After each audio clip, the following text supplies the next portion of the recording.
Hello friends, welcome to Java training session 68. This is Haradhan here. Today I will let you know whether we are able to override start method of thread class in Java or not. Thank you all for watching my videos. In case you are enjoying my videos and learning automation testing in Java, please do like and share my videos. Do not forget to subscribe my channel and press the bell icon so that you will get notification as and when I will upload any new videos. Do not forget to provide your valuable comment for any input or suggestion. Stay tuned for my next videos. So the question is, right, whenever you are creating any class by extending thread class or implementing runnable interface, right? So after creating the class, you are creating method called run where you are entering some body in the method. After that, in the main class, you are creating an instance of that particular class, and with that instance, you are using the start method so that multi-threading will be possible for the main method, right? So the question is that questions, I mean, in the most of the interviewer asks whether in the multi-threading are we able to override start method or not of the thread class. So the answer is yes, it is possible to override start method of the thread class in Java, though it is hardly required to do that except for some rare scenario where user do need some logic to be executed before calling the run method. So from user overridden start method, ensure that they call super.start method as thread class. Start method is a native method and has the logic to communicate with the OS to schedule the thread to run. In case you are not calling super.start, will mean run method won't be called. Okay, so I will show you how we can override the start method available in thread class. So here I have created a class Java session 68. Here I will create one more class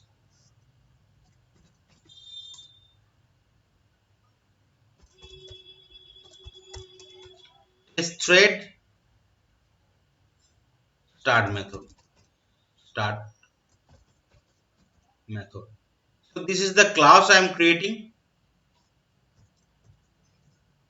Okay. Here I am creating a first one method called public void run. Here I want to print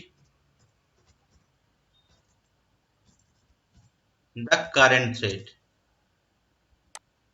Suppose I want to print the current thread, right? Suppose thread name. I will be printing thread name. I'm giving some space and then here thread dot current thread dot get name or get ID, whatever. If you want to get it, you can get it, right? I will print the name. Okay.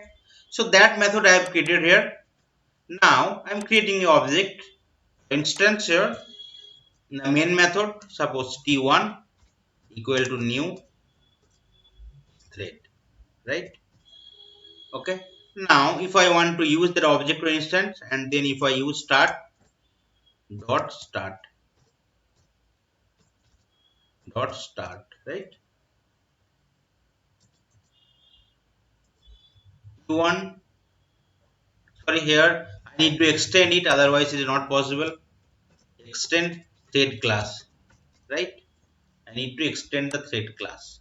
Then ty dot start will come, right? Otherwise it is not coming because the start method is available in the thread class. So in case you are not extending it, that method will not be available, right? So in case you are using it now, if you run it, it will give you the thread name, which is by default thread 0. Okay. Now if you create one more instance of the class test thread method, which is extending the thread class. So I am giving the new instance name T2 and I am starting the T2 also. Right? So if you run it, you can see the two thread name will be displayed here. Right? Thread 0 and thread 1. Right? That is the name of the thread. Okay. Now, if you want to override start method, right? How can you do it? So here I will create another method, right? Start method, same method, I'll override it. So public void, and here I'll override it start method. That is the method I want to override it.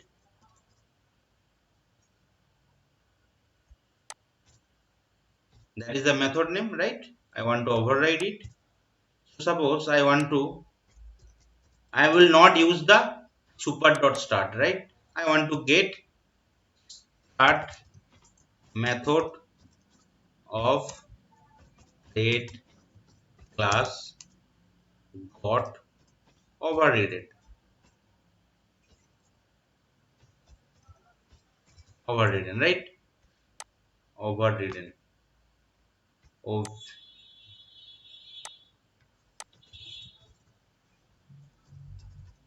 okay. So that's one I want to print it here. Now let's run it and let's see what is happening here. So you will not get the thread 0, right? Thread, because in case you are not using here that particular, right, super.start, it will only give you that output for the start method, right? Here you are using start method, so you will get only the output of that particular start method, but run will not be executed. Run method body will not be executed. So if you run it, you can see here it will give you only the start method of thread class got overridden for the object instance T1 and T2 also same thing, right? But you already know, right? Already seen, whenever you are running T1.start or T2.start, obviously your run method of that particular class which is extending the thread class is getting executed.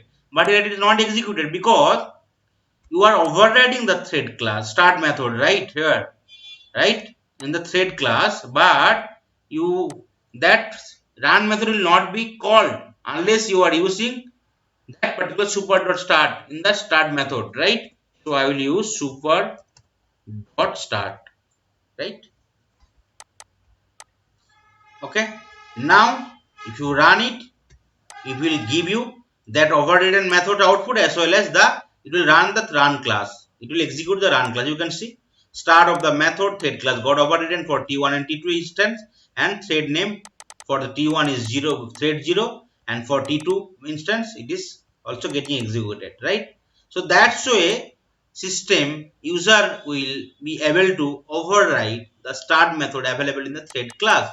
Okay, so you have to use super.start, otherwise that particular run method will not be executed whenever you are creating any object or instance, right, in the main method for that particular class whatever you have created, which is extending the thread class or which is implementing the runnable interface. Okay, so the answer is right, possible, it is possible to override start method of the thread class in Java, but obviously it is not the regular case. Sometimes for the some exceptional case we need to override it, and it's very rare scenario. Okay, and whenever you are overriding you need to use the super.start method, otherwise run method won't be executed or called. Okay, so that's all for today's session. Thank you.